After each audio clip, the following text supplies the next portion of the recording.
pessoal, nós vamos estudar então as equações lineares de ordem n de coeficientes constantes não homogêneas, ok? Nós já estudamos aí as equações lineares de ordem n de coeficientes constantes com 3 casos em que a equação característica admite raízes reais distintas, raízes complexas distintas e raízes múltiplas. Então agora, quando ela não for homogênea, significa dizer que o segundo membro, que é uma função que eu estou denominando aqui como sendo b, para a minha equação diferencial linear de coeficientes constantes, essa equação ela pode ter aqui no segundo membro, agora o fato de ela não ser mais homogênea, é que esta função, sendo função de x, ela poderá ser uma função polinomial, ela poderá ser uma função exponencial ou então uma função trigonométrica. Então, para cada um desses tipos de funções, nós teremos um caso específico a estudar com relação à estrutura que nós vamos escrever para essa solução geral. A nossa solução geral será dada em função de uma função complementar e uma solução particular. O que significa isso? Significa dizer o seguinte, essa função aqui, que nós estamos dizendo que é a função complementar, ela é determinada a partir do momento em que eu identificar minha equação característica e eu escrever segundo os 3 casos que nós já vimos anteriormente, quando ela foi homogênea. Agora, ela não sendo homogênea, eu tenho uma solução particular que, somada a ela, vai me dar a solução geral. Ok, pessoal? Então, vamos lá. Vamos observar que, na realidade, para que eu possa identificar a solução geral dessa equação, eu dependo de alguns métodos. Então, o método dos coeficientes a determinar, que é o método Descartes, ele vai nos dar aí, porque Descartes ele desenvolveu esse método muito interessante, que nos dá a possibilidade para que nós possamos visualizar de uma maneira bem objetiva alguns casos específicos, que aqui nós vamos ver o primeiro caso, ou seja, que seria o fato de que o polinômio no segundo membro vai aparecer, como eu falei, que poderia ser uma função polinomial, então é o caso aqui, e no caso em que nós tivermos o segundo membro da nossa equação, quando a nossa função b é um polinômio em x do grau m, então a nossa solução particular, lembra lá que eu falei anteriormente? Então essa solução particular, ela vai ser um polinômio inteiro em x do grau m mais h, sendo que esse h representa a ordem da derivada de menor ordem contida na equação. Espera aí, vamos com calma. Vejam bem, pessoal, o que nós temos que observar? Primeiro, identificamos que no segundo membro é um polinômio, que como nós temos 3 casos, e esse é o primeiro, então hoje essa aula ela vai se reservar apenas a este caso. Tudo bem, pessoal? Vamos ver, então, agora um exemplo para que nós possamos observar que esse método dos coeficientes a determinar, René Descartes foi um grande matemático, né? Todo mundo sabe, ele foi filósofo, ele era francês, e eu admiro muito assim, o trabalho dele, porque ele fala sobre aquele discurso do método, né?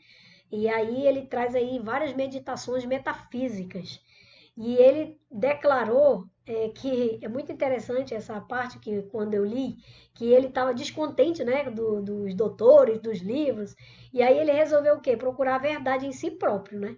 E aí no grande livro do mundo, que são as concepções básicas da filosofia dele, ele identificou pressupostos muito interessantes filosóficos, mas que tem um fundo matemático, eu acho muito bacana. E aí ele traz uma das virtudes, né, de conhecimento voltado para a matemática, nessa profundidade de conhecimento que ele tinha, ele trouxe aí o método dos coeficientes a determinar, que nos dá essa possibilidade.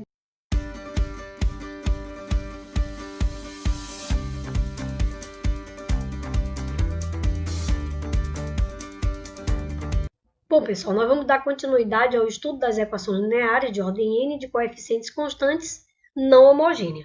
Então, nós vamos observar o segundo caso dessa equação, que nós temos aqui para observar a solução geral dela por meio da identificação no segundo membro de uma função de x, que agora é uma função exponencial. Então, nós vamos ter a solução geral, que é dada pela soma de outras 2 soluções, que seria a nossa função complementar, e aqui nós temos, então, a solução que nós vamos determinar, que é a solução particular.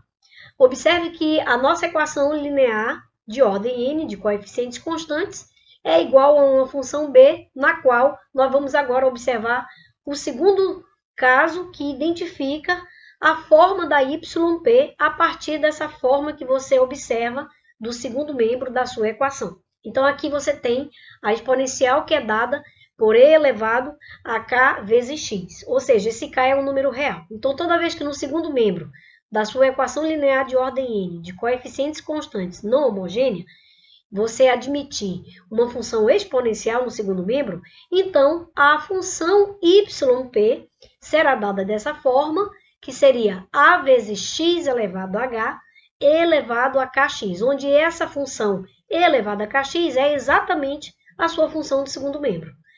Agora, quem é essa função que nós estamos observando aqui a ser determinada, que é a nossa solução particular? Nós temos que identificar essa constante arbitrária, no caso, o valor de A. Agora, para isso, nós vamos utilizar o método dos coeficientes a determinar, que seria o método Descartes.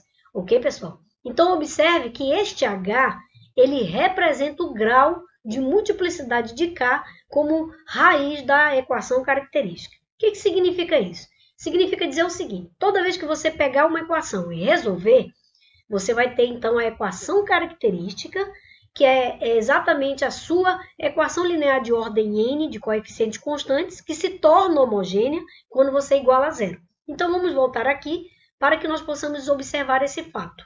Então, aqui você tem a equação linear de ordem n, você iguala a zero. Então, a partir desta igualdade, você identifica a equação característica, resolve a equação característica e exibe, então, a função complementar conforme os 3 casos que nós já vimos em videoaulas anteriores. Visite aí a nossa playlist de EDO que você vai, com certeza, você vai encontrar.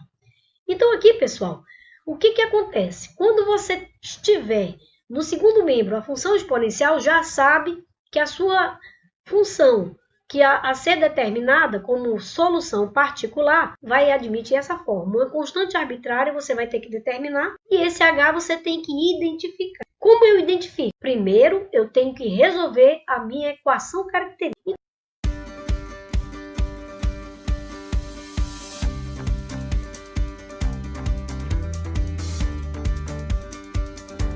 Então, pessoal, nós vamos estudar as equações lineares de ordem n de coeficientes constantes não homogêneos. Então, agora nós vamos observar que nesse segundo membro aqui, ó, nossa função será uma função trigonométrica. Se vocês quiserem observar o primeiro caso, que admite uma função polinomial, e o segundo caso, que admite uma função exponencial, vocês podem estar visitando a nossa playlist de EDO, que nós temos lá as videoaulas mostrando todo o procedimento e a forma pela qual se dá a solução geral da equação. Então, aqui nós vamos estudar o terceiro caso, que agora a nossa função B é uma função trigonométrica. Então, relembrando aí, a solução geral da nossa equação é dada pela função complementar e também pela solução particular, em que essa YC ela é determinada a partir da equação característica que você identifica lá 3 casos pelo fato de você tirar essa equação característica de uma equação linear de ordem n de coeficientes constantes homogênea. Então, você escreve a equação característica e aí você tem 3 casos a considerar. A equação característica pode admitir raízes reais distintas, raízes complexas distintas e raízes múltiplas. Então, quando você estiver resolvendo, você poderá recair num desses 3 casos. Então, a sua função complementar será escrita exatamente conforme um desses casos aqui, que nós estamos relembrando a vocês. Agora, a função que vai identificar a solução particular está associada a 3 casos que nós estamos vendo. No caso agora, a função B ela tem uma forma trigonométrica, seno de kx ou cosseno de kx. Então, para que nós possamos determinar a nossa solução particular, ela vai admitir essa forma, que seria A seno de kx, ou seja, esse K é o mesmo que aparece lá no segundo membro. Então, você vai ter A seno de kx mais B cosseno de kx. Ou seja, tudo isso multiplicado por x elevado a h. Este h, ele é o grau de multiplicidade da raiz imaginária KI, ou seja, o mesmo valor.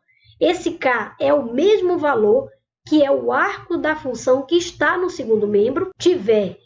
Quando você estiver resolvendo a equação característica e achar uma raiz complexa que tenha esse mesmo valor que está multiplicado pela unidade imaginária, então você tem aí este h determinado que identifica o grau de multiplicidade da raiz imaginária KI como solução da sua equação característica. Então eu tenho que observar este valor de k, pessoal. Se este valor de k ele aparece na solução da equação característica sendo uma raiz complexa que multiplica exatamente a unidade imaginária, então eu tenho que observar que ele é exatamente o valor do arco da minha função lá do segundo membro, que é a minha função b. Ou seja, para a função trigonométrica, que será seno ou cosseno com este arco de função. Então, essa identificação mostra que o h tem multiplicidade da raiz imaginária que você achou, que é um valor de KI, como raiz da equação característica. Então, esse h vai ter valores identificados para que você possa, então, elevar, será o expoente da sua variável x.